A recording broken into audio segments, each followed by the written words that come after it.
Hello, everyone. This is Tom Fox back for another episode, and I'm absolutely thrilled today to have with me Coni Meyers.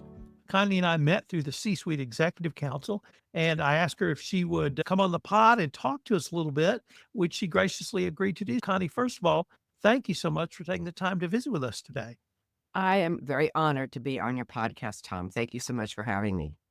Connie, could you briefly detail your professional background and your background in crisis preparedness and sustainability expertise? I used to say I was like a cat with 9 lives, 9 different careers. But in reality, all the training that I've been doing throughout my 50 plus years has been training for what I'm doing today with the foundation and the crisis preparedness. I was actually a FEMA inspector and trainer for 7 years. So I saw firsthand what happens when people have experienced a disaster and what they need to do to be better prepared and in order to reduce the number of disasters, how to be more sustainable. So it's really a passion of mine. You have written a book, which I believe is entitled When the Unthinkable Happens, Be Prepared, Be Ready. Can you talk to us a little bit about your book and the organization, Be Prepared, Be Ready? When the Unthinkable Happens is actually in its third edition. It's actually a reference guide on what to do to create those plans and to be prepared at home as well as your business. Most people don't realize they think they need to have one emergency kit. In reality, every single member of the household needs to have an emergency kit. There needs to be a kit for the pet. There needs to be a kit at your office for yourself. There's actually however many members of your household, all of them need to have their own individual kits. So my goal with bepreparedbeready.org is to educate 30 million people on how to be better prepared and more sustainable. And I'm doing that but with kids. We all know kids are the best salespeople on the planet. And also, kids have the highest risk for trauma when it comes to disasters. And 76% of parents are worried about their kids' fears, anxieties, depression, and suicide.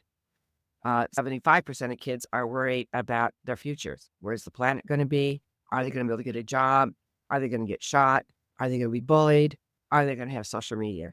And the mental health people agree that one of the best ways to overcome that is through empowering them. So that's what we're doing. Our Kids for Kids initiative is having kids get involved, and then they are going to be the spokespersons to educate the adults, because we all care about protecting our kids, and we will all listen to them when they say they have fears. I mean, I live in a rural county of rural West Texas, and our county is about 38% 65 and older. And I don't know if it's because of that, but the Red Cross is very active here in terms of getting out and educating the public. Is what you do adjacent to what the Red Cross does because in large part they're coming in after a disaster, or do you work with organizations like that? I'm working with organizations like that. For example, here in Las Vegas, we are launching our very first Kids for Kids initiative this month. And we're working with Rotary, we're working with the schools. I started with kids because our next kit is for seniors, by the way. And so one that we're coming out with for pets. But I started with kids because that's something we all agree on. And it's something that we want to protect. And they are at the highest risk right now.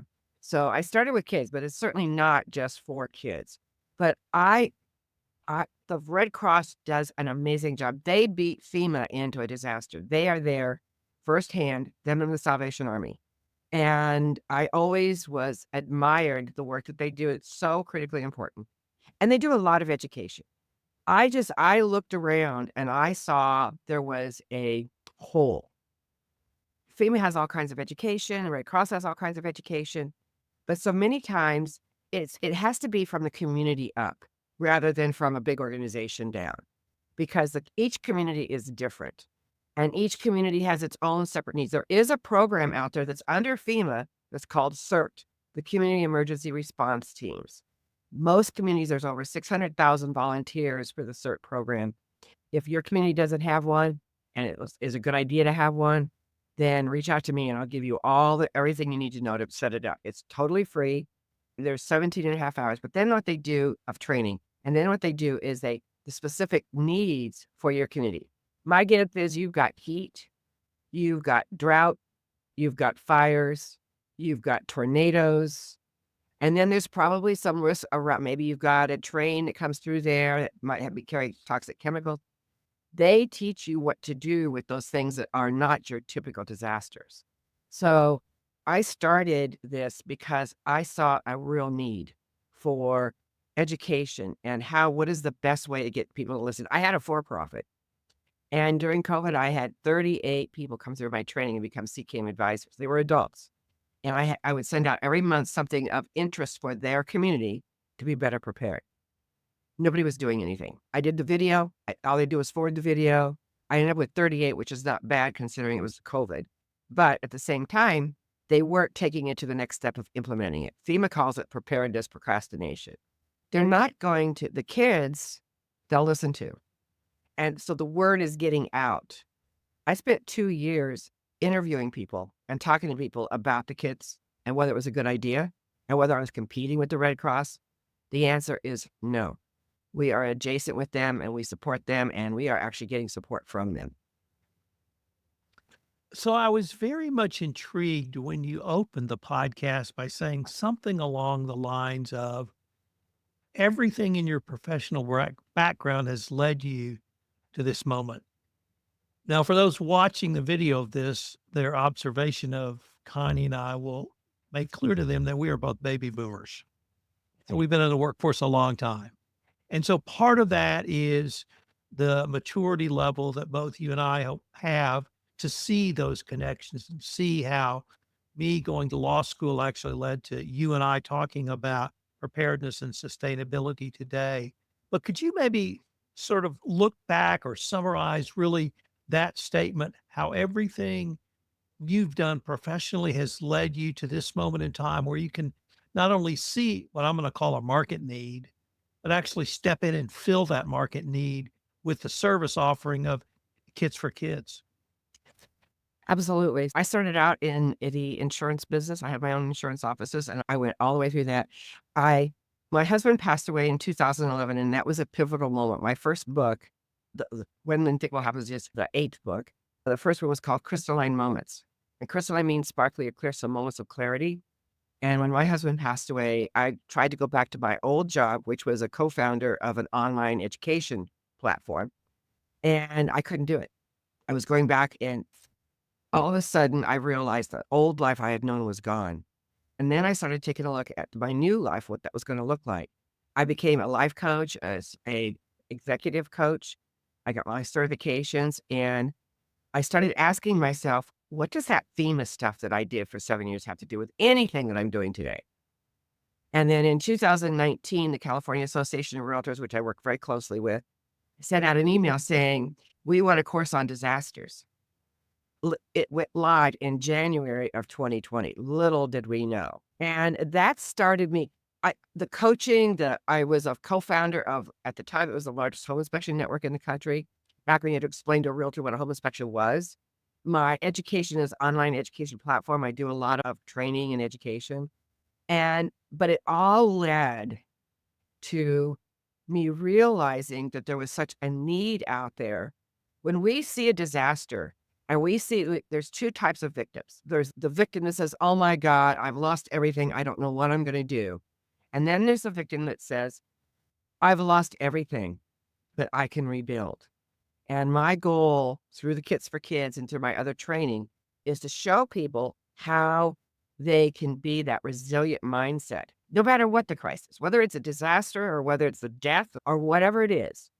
In my book, Crystalline Moments, I talk about anytime you have a moment of clarity, and it could be a moment, it could be a year-long event. But when you have that clarity, there is always, no matter how terrible it is, there's always a gift or an opportunity in that. And every disaster is a crystalline moment. There's always a gift. The greatest gift my husband ever gave me, and we celebrated our 25th wedding anniversary 4 days before he passed. And his greatest gift was in his passing, because whatever you want to call it, God, the universe, whatever you want to call it, said, okay, Connie, you can't do what you've been doing. You've got a bigger path to follow. And I started the path of, again, I didn't know what this FEMA stuff had to do with anything. I trained thousands of inspectors and I did 50 disasters myself. And I now understand And this is true of anybody, not just me, but anybody, your path. And you just mentioned you were trained as an attorney. Everything that you've done has led you to this podcast and making a difference. Everything I have done has led me to now, to me being able to say, I can help 30 million people. I can make that difference. And in doing so, I can help the world to maybe survive and continue to grow. God forbid my great grandson, what is the country going to look like? What's the world going to look like when he's 45? So I'm on a mission, a big mission, but try and stop me, anybody. Let's turn to the importance of preparedness and sustainability in a business. Why is this so critical? I would say in 2025, but maybe I should not limit it to this point in time. No, no. Okay, so I'm gonna bring up something positive about this. Okay, I say it's a Benjamin Franklin quote: "Do well by doing good." 50% of the population today, us baby boomers, are kind of going on, and 50% are millennials, Gen Zers, and now Gen Alphas. And they insist that they work with organizations. 87% want to work with organizations that have a cause, and it could be any kind of cause, but they want to have some kind of a cause that they relate to. Their biggest concern is, what is the world going to look like? And what can I do to make a difference? So I approach this as a way of, the disasters are getting more intense, they're more expensive, they're more frequent, as we can all tell. Last year, 2024, it was $182.6 billion that NOAA accounted for billion-dollar disasters or greater, not counting the ones that didn't quite make the 1 billion mark. And it's only weather related. That's up $40 billion from the year before. 39 million, or 33% of people in this country, were displaced in some fashion for disasters in 2023. Now we have an insurance problem. You live in Texas, I'm sure your insurance rates have gone up. It doesn't really matter where you are. Insurance rates are going up because of the risk factors that the insurance companies are having to look at. 1 in 4 homes are now starting to be considered too high a risk. So what do we do about it? We come to the local community. We say, look, we're going to help. Your kids are going to help us educate the businesses. You need to know what you need to have. I have a free booklet. I'll send you the link and you can put it in the show notes on what to do for your personal life as well as your business. I think there's 31 continuity questions that you can answer for your business that will help you with creating a continuity plan. 75% of businesses that do not have a plan will be out of business in 2 years. They may be able to open back up after the disaster, but they don't have the plan and the resources in place to keep it going. So those kinds of statistics are why you need to be prepared. Why you need to be sustainable? First of all, you'll increase the value of your business. And sustainable means all kinds of things. What can you do if something does happen? What are you going to do? How are you going to pay your staff if you want to stay open? All those kinds of questions have to be answered. But what can you do to mitigate? And what are the benefits of reducing your carbon footprint? So all of those things come into consideration. And I'm going to address the monkey that's in the room right now. The people that don't believe there's no such thing as climate change, it really doesn't matter if we believe that or not. The bottom line is, we are all paying the bill with our tax dollars and with our insurance costs. So anything we can review. Let me stop you right there. I've wanted to have this conversation and I haven't found anyone to have it with. So you're the winner. I should have told you when we started this podcast, if you open a rabbit hole, I've reserved the right to go down as far as possible. And that's homeowners insurance. After the fires in LA, one of my first thoughts was, oh my God, what is this going to do to fire insurance in Los Angeles? Now, homeowners, I live, as I said, in a rural part of West Texas, and fires are forefront of everyone's mind because of droughts. And I know what the increase in homeowners insurance has been at my ranch. But that's Tom and one ranch in a fairly rural county with a fairly small population. It's not a major urban center with multi-million dollar homes. And but this is not limited to a ranch or large homes or expensive homes. It's every home. And I worry about the Gen Zs or the Gen Alphas who have now $1,000 a month homeowner's bill or $2,000 a month, which they can't amortize over the 30-year life of a mortgage. They have to pay every month because the bank demands it.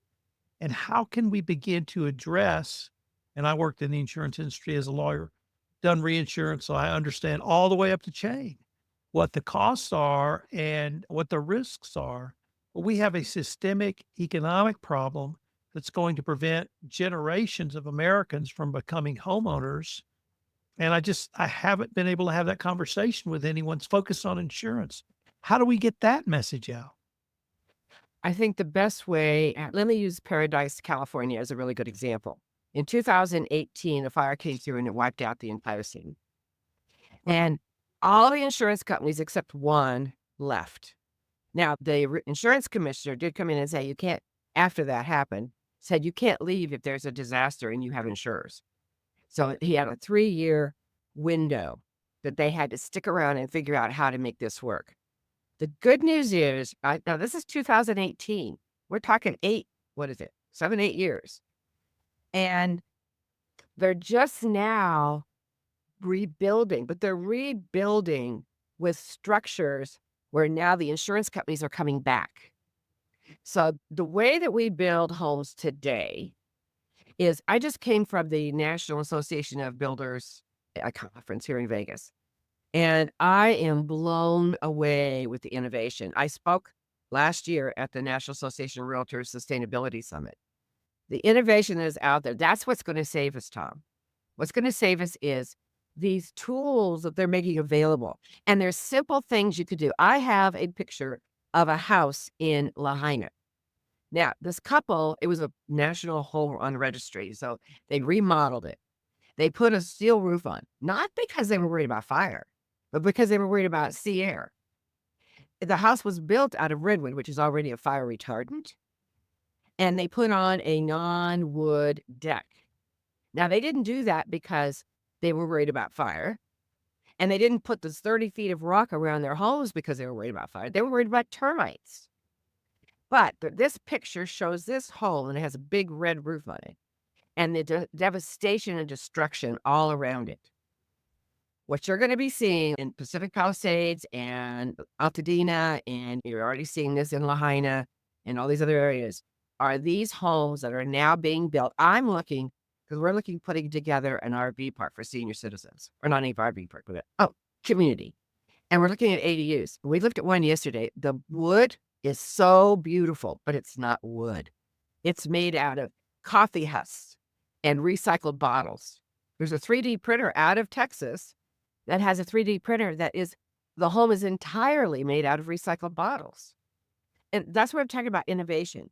And the young people today, like millennials, they don't want a big fancy home. They want a home they're going to be safe in. So you're going to see the wood and the stick homes being replaced. And there's all kinds of things you can do to those homes to make them more sustainable and to be able to withstand a disaster. Like these homes that we looked at, they withstand a wind up to 165 miles an hour. And an earthquake, well, they'll move with the earthquake. So sun's not going to hurt them because they're not made out of wood. And they have complete temperature control because of the fabric and the material that they're using in it. So that's how there's no easy answer to this. None. Because first of all, if you know about reinsurance, so most people don't realize that reinsurers insure all around the world. And so any disaster that happens in Africa is going to affect our premiums. And the more the disasters, the more it's going to cost. So there's no easy, and insurance companies, Farmers was the first one to come back to Paradise because of the way they're reconstructing their home and their community. That is what it's going to take, and that is what is going to have to happen throughout the country. And there's other things we can do to cut down on the gas in the air and do our share, simple little things that we can do, like planning trips where you're not going and coming back each time. You're planning a trip out. Little things like that, compost, recycling, those, and we have to find a way of reusing what we're recycling. That's also another big problem, is that the innovation, like I love the fact that they're using recycled bottles to build houses. That's pretty darn clever to me. And it's withstanding. It's doing better than any other kind of material. To answer your question, there is no easy answer here. And it's a huge problem. Let's hope that the millennials and the Gen Zers, they're dictating where we're going to go with this. Us baby boomers are out of the picture. Hopefully not yet, quite. Not yet, but Okay, let's turn to Kids for Kids, both the initiative and the mission, and then the spokesperson campaign. Tell us a little bit about those ideas. I mentioned earlier that the mental health people say the best way to help kids overcome those fears and potential suicide and that, which by the way, suicide is the number one killer of kids a certain age. I don't know exactly what they were, but like teenage years. In looking at how I wanted to present out the Kits for Kids, because I've explained why I'm doing the Kits for Kids, I wanted to find a way to have kids embrace it. And so, by the way, this is a kit. This is what it looks like. It gets Velcroed into the bottom of a kid's everyday backpack. So it goes to school, the playground, activities. It has a tracker and safety items like stop bleed bandages, that kind of stuff. Okay, so in order to get these out to the kids, I needed a way to be able to have the kids want to be a part of it. So I was watching a Sunday morning show, and there was this young girl from Florida that her neighbor had given her 2 beehives. She was like 11 when it happened, and she was 14 on the show. Now she is the youth beehive spokesperson for the Bee Association, the Florida Bee Association. And I already had somebody from Texas, by the way, that was going to be my national spokesperson. And I said, I need kid spokespeople. So the way that it works, and it's all community based. We have kids submit a 1-minute video about why they want to be the Kit for Kids spokesperson in their community. Then who is ever involved with the business, whoever's involved, the schools, vote on who's going to be the boy and the girl, ages 13 to 17. And now, but what do we have now? We have an army of kids that said they want to be involved. They want to help. And we're putting together an incredible, that includes scholarships and Toastmaster stuff and all kinds of ways that these kids can benefit. And most schools also have a requirement that you have to volunteer X amount of time if you belong like to the Key Club or some of the other clubs. So we're having the kids come on, give us their video, vote on who's going to be, and now we're going to educate all of them to go out into their community. So here in Vegas, we have 3 communities. We have Las Vegas, North Las Vegas, and Henderson. So there'll be 6 boys and girls that are going to go into their communities, and we'll be working with community leaders to make it happen. Do well by doing good. Let's turn to that. And I want to start with people literally our age, and then I want to go down to your children. Many people struggle with what their legacy might be, and I've often heard others say that phrase, do well by doing good, and make that the rest of your life's mission. But you're talking about teaching it to children or communicating it to children or sharing it with children and having that be burned into their DNA. Would that be a fair assessment? Absolutely. Absolutely. So what are some of the future initiatives for Connie? Oh, that's such a good question.